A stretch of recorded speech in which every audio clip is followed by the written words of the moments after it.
El esfuerzo de Vilanova y Piera y de Sánchez Autuola en buena medida también fue tratar de engarzar la antigüedad del autor de Altamira, del autor o de los autores de Altamira, de las pinturas de Altamira, con el relato bíblico, y ellos empiezan por rechazar las tesis de Ussher, de Lightfoot, todos estos que decían que el 23 de octubre por la tarde del año 4004 se había creado el mundo, ¿no? Es decir, ellos rechazan esa cronología y empiezan a señalar que el relato bíblico no pone una fecha determinada.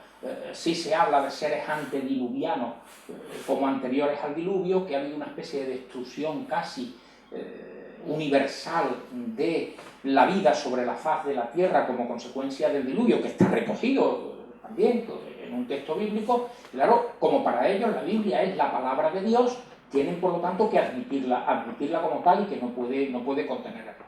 Por lo tanto, ahí lo que hay es un enfrentamiento muy duro hasta el punto de que los sectores más conservadores de la Iglesia lo que están defendiendo básicamente, según algunos prehistoriadores, es que la prehistoria, esta ciencia que se está construyendo, se está llevando a cabo para dar un golpe más, y eso hay que situarlo en el mundo del siglo XIX, a la fuerza de la propia Iglesia. Si la Iglesia ha perdido una parte importante de su ascendiente social en el XIX como consecuencia de una serie de acontecimientos ligados a la revolución industrial, ciertas reivindicaciones sociales, a las que la Iglesia tarda mucho en dar respuesta. La Rerum Novarum sale muy tarde con respecto a las reivindicaciones que hay. Por lo tanto, la Iglesia ha ido perdiendo esa influencia social en el siglo XIX y lo que algunos prehistoriadores vienen a señalar es que lo que quieren es tenderle trampas para que esa prehistoria que está en construcción termine por desacreditarse. Y eso lleva a que Gabriel de Mortillet le escriba a Émile Cartailhac una carta cuando Mortillet no puede acudir al Congreso de Lisboa, que es clave en todo este proceso, un congreso de prehistoriadores, de antropólogos que se celebra en Lisboa. Le escribe una carta diciéndole más o menos: ten cuidado porque todo esto de las pinturas de Altamira, Mortillet dice, hay que rechazarlas, porque tengo entendido que es un complot organizado por los jesuitas. Que por cierto, dice Mortillet, está muy cerca de Altamira. Él no señala el sitio, claro, yo deduzco que están en comillas.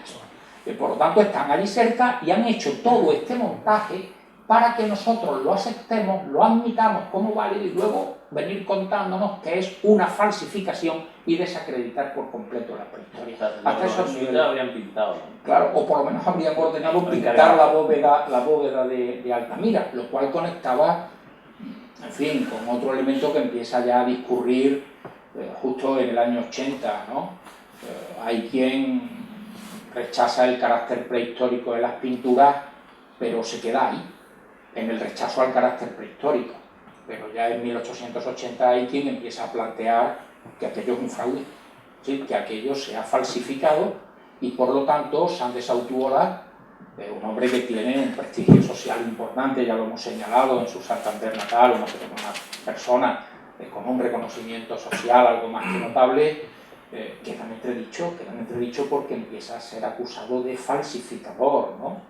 Y Sánchez Autuola utilizará un argumento muy contundente para defender su inocencia, no solo la defensa de las pinturas de Altamira, sino, él dice, se puede falsificar una moneda, porque con la venta de la moneda el falsificador obtiene un beneficio.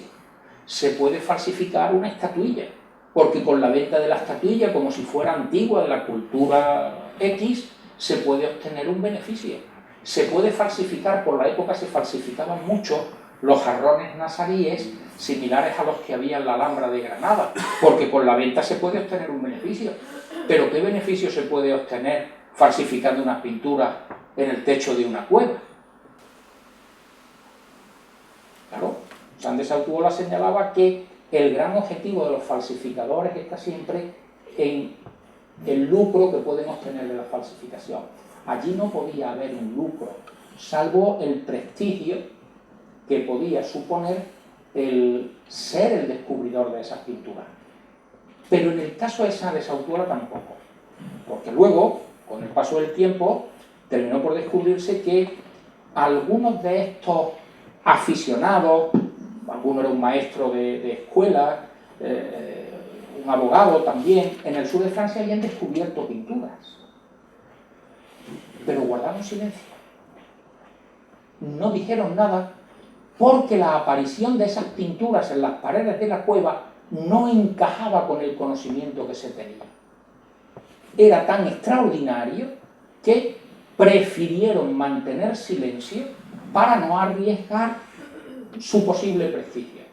Yo creo que ese es uno de los, en fin, elementos que a mí me llevan, en fin, a considerar que Sanz de Sautuola es un hombre extraordinario en el sentido de que él no dudó en ningún momento en hacer público lo que había descubierto, aún a sabiendas de que su prestigio pudiese quedar en entredicho, o podía quedar en entredicho, precisamente por decir que esas pinturas eran prehistóricas.